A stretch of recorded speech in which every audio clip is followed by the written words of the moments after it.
Era, என் அன்பு செல்லமே, என்னுடைய அழகான தங்கமே, வாழ்க்கையில் நீ எந்த விஷயம் உன்னுடைய வாழ்க்கையில் நடக்கக்கூடாது, உன்னுடைய வீட்டில் நடக்கக்கூடாது என்று நினைத்தாயோ தங்கமே, அதுதான் தங்கமே நடக்கப் போகிறது. பயப்படாதே. எடுத்தவுடன் இன்னசா இப்படி சொல்கிறாரே என்று நினைத்து பயப்படாதே. நான் முழுமையாக சொல்கிறேன், கேள். எல்லாம் புரியும். எல்லா விஷயமும் உனக்கு தெரிய வரும். வாழ்வில் நீ பட்ட சோதனைகள், நீ பட்ட கஷ்டங்கள் எல்லாவற்றையும் நான் பார்த்திருக்கிறேனா? கண்டிப்பா உனக்கு ஏதாவது கஷ்டத்தை கொடுப்பேனா? நான் சொல் பார்க்கலாம். உன் வாழ்க்கையில் நடக்கப் போவதை சொல்கிறேன், அதை எப்படி சரி செய்வதும் என்றும் சொல்கிறேன். உன்னுடைய வாழ்க்கையில் என்ன நினைத்தாய்? நிச்சயமாக குடும்பத்திற்குள் பிரிவுகளே வரக்கூடாது. எப்பொழுதும் நம்முடைய குடும்பம் நம்மோடு தான் இருக்க வேண்டும். எல்லா விஷயத்திலும் அன்பான ஒரு குடும்பத்தை நாம் உருவாக்கி வைத்திருக்கிறோம். அந்த குடும்பத்தால் யாருக்கும் மற்றவர்களுக்கு எந்த பிரச்சனையும் வந்துவிடக்கூடாது. அதே சமயம் மற்றவர்களால் எந்த பிரச்சனையும் நமக்கு வந்துவிடக்கூடாது என்று. ஆனால் உன் குடும்பத்தில் இருப்பவர்கள், ஒரு பெண்ணானவள், குடும்பத்தில் இருக்கும் ஒரு பெண்ணானவள் என்ன செய்கிறாய் என்றால், உன் குடும்பத்தில் இருக்கும் விஷயத்தை தெரிந்து மற்றவரிடம் போய் சொல்கிறார். மற்றவர்கள் என்ன செய்கிறார்கள்? அதை நேரடியாக எடுத்து வந்து உன் குடும்பத்தில் இருப்பவர்களிடம் சொல்லி, இது போல் நடக்கிறதாமே, அது போல் நடக்கிறதாமே என்று சொல்லி உன்னுடைய குடும்பத்தில் இருப்பவரிடம் 1க்கு 2ஆக மாறுதலாக சொல்லி உன் குடும்பத்தில் இருப்பவர்களுக்கு உன் மீது ஒரு நம்பிக்கை இல்லாமல், அதே சமயம் ஒரு நல்ல எண்ணம் இல்லாமல் ஆக்குகிறார்கள். ஏதாவது ஒரு பிரச்சனை வந்தது என்றால் அதற்கு காரணம் இவள்தான், இவரால் தான் இந்த குடும்பத்தில் பிரச்சனையே வந்தது என்று சொல்கிறார்கள். அந்த அளவுக்கு அவருடைய மனதிலே ஒரு பெண் மாற்றிவிட்டாள். உன் குடும்பத்தில் சில பிரிவுகள் வருவதற்கு ஒரு விஷயம் வந்துவிட்டது. முக்கியமாக காரணம் என்னவென்றால், உன்னை பற்றி தவறாக உன் குடும்பத்தில் இருப்பவரிடம் சொல்வது. நீ இந்த விஷயத்தை தவறாக செய்கிறாய், நீ அந்த விஷயத்தை தவறாக செய்கிறாய் என்று. ஆனால் உன்னுடைய வாழ்க்கையில் உன் கூட இருப்பவர்கள் நிச்சயமாக சொல்கிறேன், நம்பினார்கள் என்றால் உன் குடும்பத்தில் இருந்து பிரிவதற்கு நிறைய வாய்ப்புகள் இருக்கிறது. ஆனால் நிச்சயமாக எந்த ஒரு வீட்டில் இந்த இருக்கிறேனோ அந்த வீட்டில் நிச்சயமாக பிரிவுகள் என்பது கிடையாது. குடும்பத்தில் எத்தனை பெயர்கள் இப்பொழுது இருக்கிறீர்களோ கடைசி வரைக்கும் நிச்சயமாக அந்த குடும்பமானது வளருமே தவிர இதிலிருந்து ஒருவர் வெளியே போவது, அதிலிருந்து ஒருவர் வெளியே போவது என்பது, பிரிவுகள் என்பது நான் இருக்கும் இடத்தில் எப்பொழுதுமே கிடையாது. உன்னுடைய வாழ்க்கையை பொறுத்த வரைக்கும் எல்லாம் பாதுகாப்பாக இருக்கிறது. மற்றவருடைய பேச்சுகள் உன்னுடைய வீட்டுக்குள் இருக்கும் ஒருவர் கேட்டால் நிச்சயம் முறிவுகள் வரும். ஆனால் எல்லோருடைய மனதிலும் நீ நிலையாக இருக்க வேண்டும். நீ ஒரு விஷயத்தை நிலையாக சொல்வதை அனைவரும் கேட்க வேண்டும் என்றால் நான் சொல்வதை நீ முழுமையாக கேள். அந்த விஷயத்தை என்னவென்று நீ செய்தாலே போதும். யாருமே, அதாவது 3ஆவதாக இருக்கும் ஒரு பெண்ணோ ஆணோ உன் குடும்பத்திற்குள் வந்து எந்த ஒரு கலகத்தையும் மூட்ட முடியாது. புரிகிறதா? முதல் விஷயத்தை நான் சொல்கிறேன், நன்றாக புரிந்து கொள்.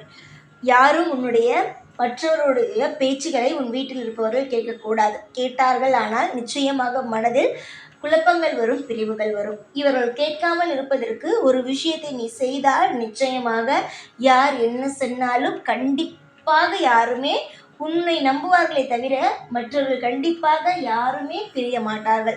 முதலில் நீ செய்ய வேண்டிய விஷயம், முதல் நாள், அதாவது இப்பொழுது வியாழக்கிழமை என்று வைத்துக்கொள். வியாழக்கிழமை இரவு ஒரு எலுமிச்சம்பழத்தை என்னுடைய காலடியில் வைத்துவிடும். அது மறுநாள், அதாவது மறுநாள் அதையும் அப்படியே விடு. வியாழக்கிழமை இரவு வை. அது அப்படியே என்ன செய்ய வேண்டும்? வெள்ளிக்கிழமையும் இருக்க வேண்டும், சனிக்கிழமையும் அப்படியே இருக்கட்டும். வியாழக்கிழமை வைத்த எலுமிச்சம்பழம் என் காலடியில் வைத்தது வியாழக்கிழமை.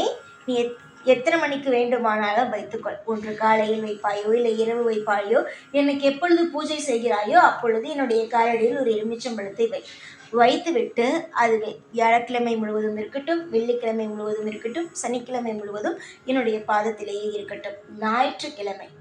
ஞாயிற்றுக்கிழமை இரவு அதை எடுத்து 2ஆக அதை துண்டு போட்டு, அதாவது துண்டு என்றால் அதிகமாக போட்டு விடக்கூடாது, ஒரு அளவு சிறிய அளவு அதை துண்டு போட்டு கட் பண்ணி அதில் குங்குமத்தை எடுத்து அதற்குள் வைத்து உன் குடும்பத்தில் இருப்பவர்களை எல்லோரையும் அமர வைத்து அந்த எலுமிச்சம்பழத்தால் 3 முறை ஒரு பக்கமும் அடுத்த முறை 3 பக்கமும் சுற்றி உன்னுடைய வீட்டு வாசலுக்கு போய் அதை நன்றாக உன் வீட்டு வாசலுக்கு நேராக பிழிந்துவிட்டு ஒரு பக்கம் ஒரு முகத்தையும் இன்னொரு பக்கத்தையும் தூக்கி எறிந்துவிட்டு திரும்பி பார்க்காமல் வந்து வீட்டு வாசலிலேயே முகத்தையும் கையையும் காலையும் நன்றாக கழுவிக்கொண்டு திரும்பியே பார்க்காமல் வீட்டுக்குள் வந்துவிடு. இதை நீ செய்து வரும் பொழுது அதாவது நீ இது செய்கிறாய், செய்துவிட்டு நீ வீட்டுக்குள் வரும் பொழுது யாரும் வாசலுக்கு நேராக நிற்காமல் பார்த்துக்கொள். புரிகிறதா? நான் சொல்வது உனக்கு புரிகிறதா? திரும்பவும் சொல்கிறேன், நன்றாக காதில் வாங்கிக்கொள். இதை நீ தவற விட்டு விடாதே.